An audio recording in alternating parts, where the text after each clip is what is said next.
Shuna qiling, birov kelib siz bir tepsin, shuna 3 sekund ushlab beradi, bo'ldi, keyin video tarqab ketadi.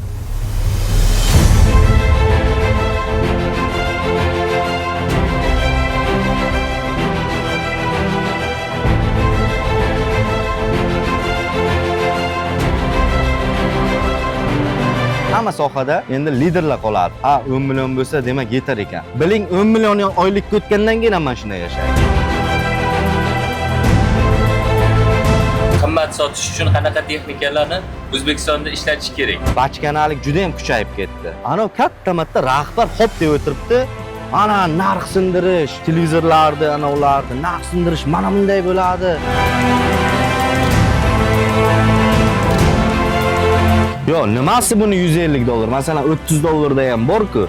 Haligi ozgina tushunchasi bormi? Menimcha shu do'konni elektroq qilib, Shunaqa narsa bor. Why you are here to change the customer mind deydi. Klientni fikrini o'zgartirishing uchun sen sotuvchisan deydi. Point deb, masalan, televizor bemalol ishlab chiqarsalang bo'ladi.